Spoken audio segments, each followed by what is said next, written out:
Graça e paz da parte de Deus o Pai e de nosso Senhor Jesus Cristo. Continuamos hoje o nosso Momentos do Apocalipse. Seja bem-vindo. No estudo passado, nós verificamos, por exemplo, como o Apocalipse tem o destino às 7 igrejas da Ásia.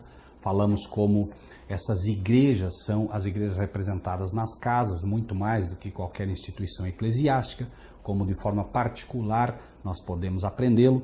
Falamos aqui do primogênito dos mortos, que é Jesus Cristo, aqui identificado como o único que de fato passou pela segunda morte, morrendo por todo ser humano. E hoje chegamos no versículo 5, na segunda parte deste livro, que é, sem dúvida nenhuma, a revelação aos servos de Deus nesta terra. Diz: àquele que nos ama e em seu sangue nos lavou dos nossos pecados e nos fez reis e sacerdotes para Deus e seu Pai, a ele glória e poder para todo sempre. Amém. Àquele que nos ama. É curioso nós entendermos, por exemplo, que hoje muitas pessoas dizem: eu amo a Deus, eu amo a Jesus. Mas o Apocalipse traz uma verdade diferente. Àquele que nos ama. Nós não podemos dar a Deus aquilo que primeiro não recebemos. O Apocalipse tem seu foco em Jesus Cristo, porque é Ele que, pelo seu amor, traz até nós esta revelação. Recebe do Pai, mas não recebe para si.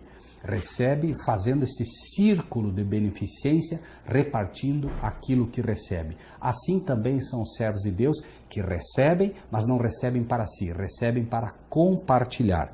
Aquele que nos ama e em seu sangue nos lavou dos nossos pecados. Embora pareça uma premissa muito simples, é um fato que Cristo Jesus derramou o seu sangue por nós na cruz do Calvário, e esta é uma realidade bíblica que desmonta toda e qualquer outra realidade que possa aparentemente existir sobre a salvação do ser humano.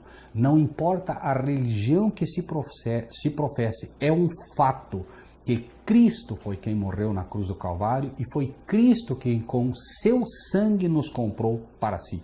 O cristianismo é aqui demonstrado, portanto, de uma forma bastante simples, como o único, de fato, caminho ao céu. Ainda que isso agrida muitas pessoas que não creem em Jesus Cristo, mas é o sangue dele que nos lavou dos nossos pecados e por isso ele é o único caminho ao céu. Nos fez reis e sacerdotes para Deus e seu Pai, a ele glória e poder para todo sempre. Amém. É ele quem nos faz reis e sacerdotes para Deus e seu Pai. Veja, aqui já existe uma questão que deve ser desmistificada também. Note que nós somos feitos reis e sacerdotes para Deus e seu Pai.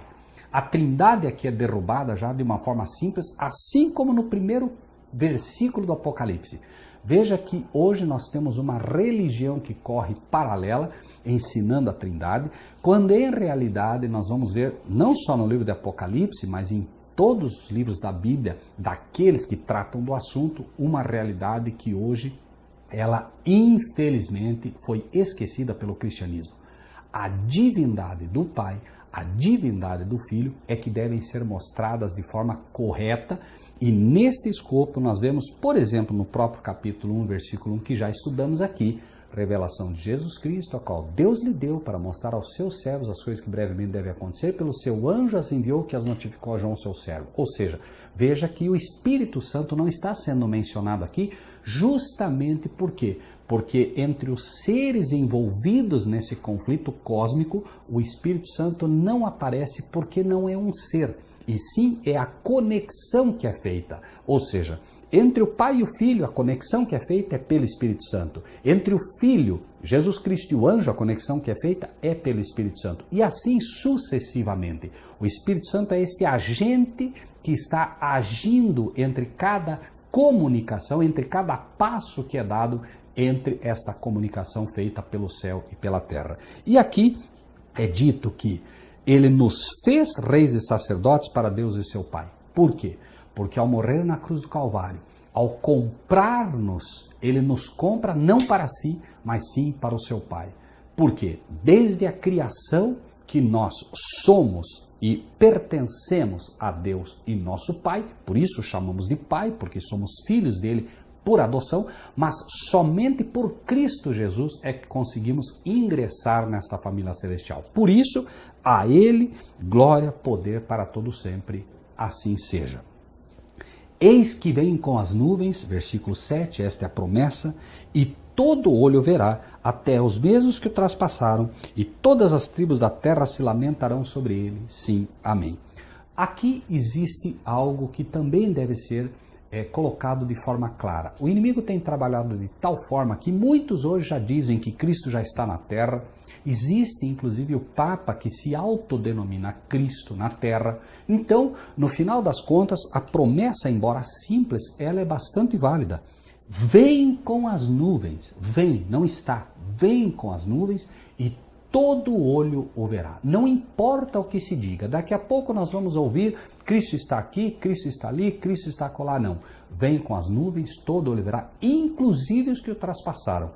Aqueles que participaram ativamente da morte de Cristo, aqueles que perseguiram os cristãos, todos eles verão Cristo vindo nas nuvens do céu para que possam entender que a promessa que foi feita se cumprirá. Jesus disse isso àqueles que estavam para matá-lo. Vereis o Filho do Homem vindo nas nuvens do céu. Esta promessa vai se cumprir. Agora, tristemente, é que todas as tribos da terra se lamentarão.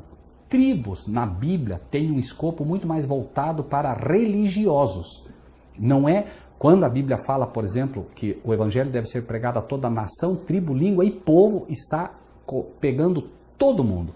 Porém, as tribos aqui são mais as pessoas de conotação religiosa, ou seja, aqueles que defendem religiões em que Cristo não é o caminho, a verdade e a vida, se lamentarão ao perceber que, de fato, o único caminho ao céu é Cristo Jesus.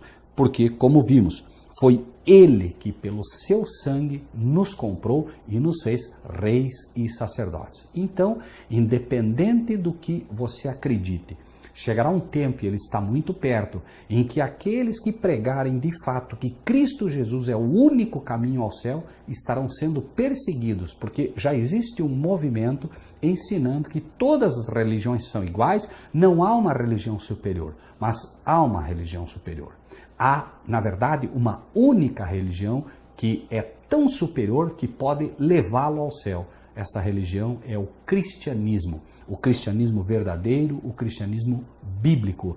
E a pregação de que Cristo é o único caminho, verdade e vida, logo receberá nuances de perseguição tão violentas que pregar a Cristo Jesus e pregar a Deus como o único Pai a quem um ser humano possa ter, será inclusive motivo para que finalmente se decrete a morte daqueles que assim o fazem. Serão chamados fundamentalistas. Por isso, é importante estudar o livro do Apocalipse nos detalhes que ele traz, nas promessas que traz e principalmente naquilo que revela quanto ao futuro. Versículo 8, eu sou o Alfa e o Ômega, o princípio e o fim, diz o Senhor, que é, que era e que há de vir, o Todo-Poderoso. Por isso, o livro de Apocalipse, falamos, ele é o fim da história terrestre. Mas Deus, o nosso Pai, mostra que Ele é o princípio, Ele é o fim. Ele está lá no livro de Gênesis, criando este mundo, criando o ser humano, e Ele está aqui no livro de Apocalipse, finalizando a história terrestre. O livro de Apocalipse, portanto, acima de tudo, não é a palavra do homem, é a palavra daquele que se autodenomina como o Alfa e o Ômega, o princípio e o fim. Nós vamos encontrar muito disso, mas foi escrito por homens, sim, mas quem se identifica como aquele que o inspirou, aquele que deu origem a este livro, é o Alfa e o Ômega, o princípio e o fim, o Todo-Poderoso. Que Deus lhe abençoe e até o próximo estudo.